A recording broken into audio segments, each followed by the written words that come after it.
Welcome back to an introduction to speech, language, and communication. So far, we have learned about using one language to start, commenting, not asking questions, and phrase completion. The fourth strategy of this unit is to teach your child requesting. Requesting is a form of functional communication. Functional meaning communication that is useful to your child in daily life, that they can use to communicate their needs. This includes requesting for tangibles like food and toys, but also for help, asking for a break, to use the toilet, and saying things like no, stop it, and excuse me. Functional communication is often contrasted with social communication. Social communication is when you converse with someone, like asking them what their favorite food is or where they went over the weekend.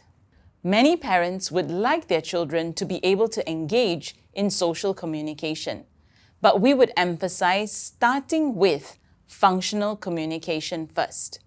Why? Well, many children on the spectrum engage in challenging behaviours like meltdowns, hitting, or crying precisely because they do not know how to tell us what they need. They're not sure how to ask for what they want or tell us when they don't like something. Even if they do, perhaps they haven't practiced it enough for it to be their first go-to way to communicate. Between a child who can tell you when they're hungry versus telling you how their day was, the former is more important, as it is functional communication and essential to function. Here is an example of a child who knows how to request. Choo choo, choo choo. Train. Train. So how do you get started on the requesting program? Step number 1. Firstly, identify your child's favorite activities, food, or toys. Some clues to this can include when they pull on your hand and lead you to the fridge to get their favorite snack, when they bang on the door wanting to go outside to the playground, when they go looking in your bag for the phone. Remember, your child will only request for something they actually want. The more they want it, the more willing they are to request for it. Step number 2, decide on a consistent word or phrase you would want to call that item. If your child is still learning single words, this should be fairly straightforward. Ball is ball, bubbles are bubbles.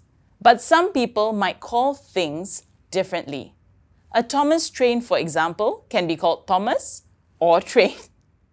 Try to stick to just one name for that item at all times, not just with yourself, but everyone else working with your child.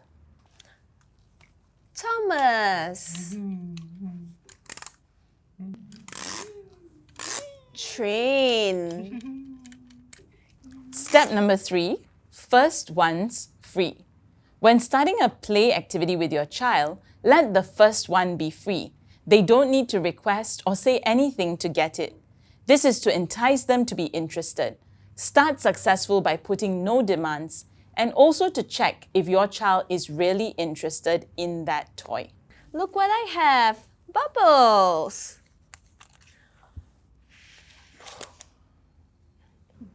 Step number 4. When your child shows interest in what you're playing with, they're likely going to start coming over. Maybe even try reaching for the toy. Make sure not to let them take it away from you. Hold on to it and model the name of the item loudly and clearly. Bubbles. If your child does not say anything for the first 3 seconds, try one more time. Bubbles. And if they still don't say anything, repeat the word one last time, then give them a bit of the reward anyways. Bubbles. Let's see that all together. Look what I have. Bubbles.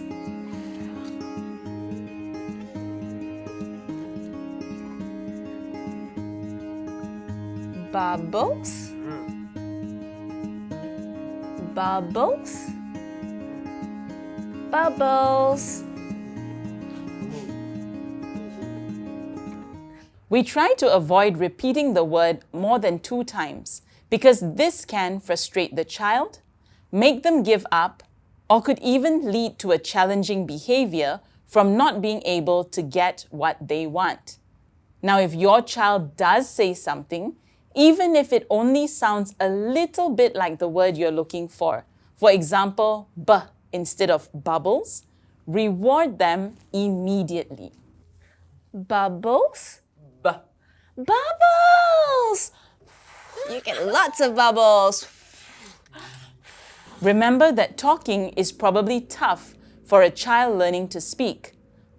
May not sound like a lot, but likely chances they put a lot of effort into making that sound.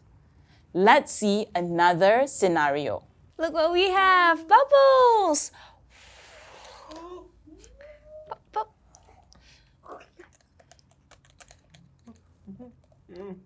Bubbles.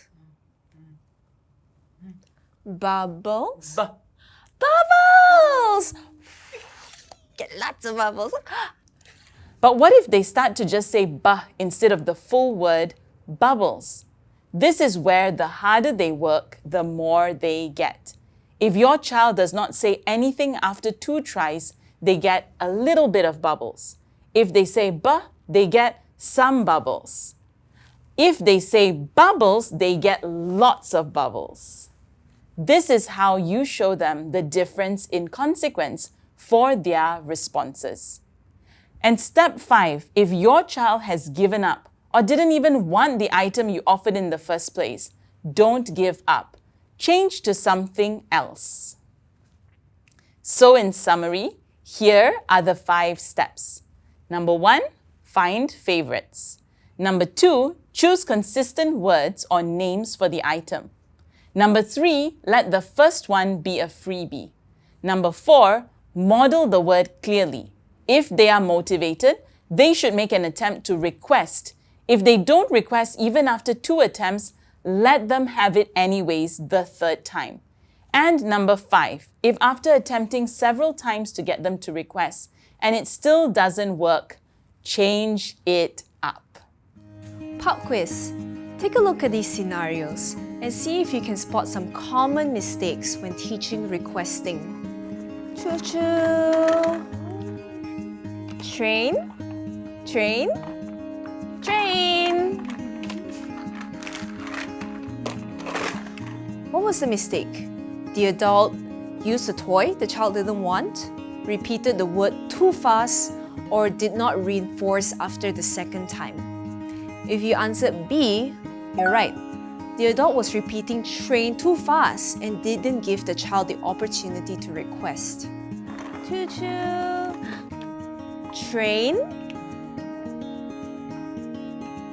train,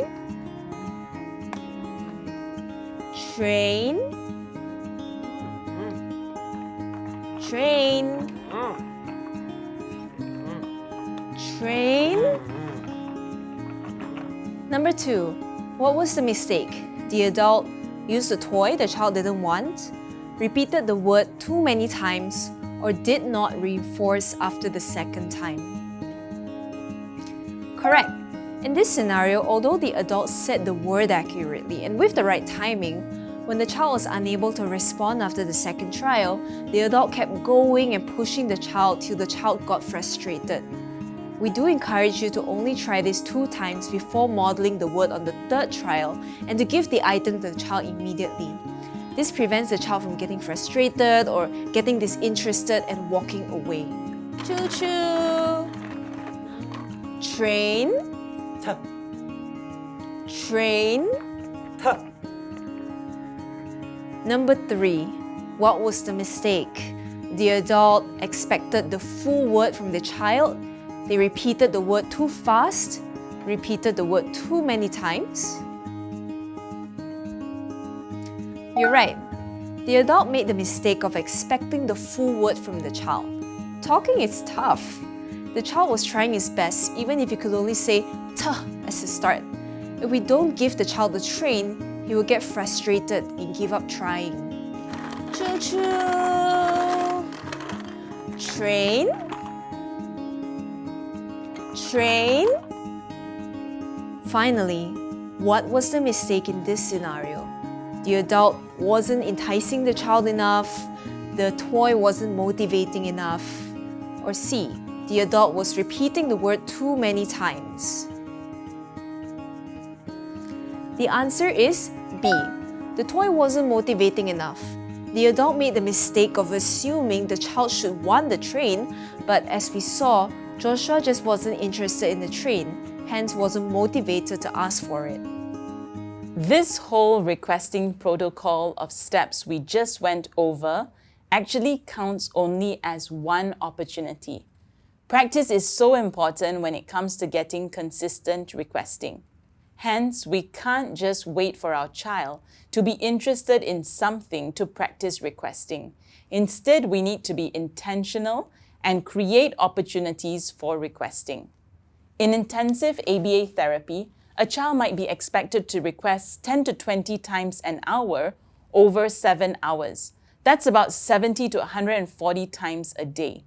We would suggest practically for parents to plan requesting opportunities around your daily routines, from the morning routine right through to breakfast, then lunch, then dinner.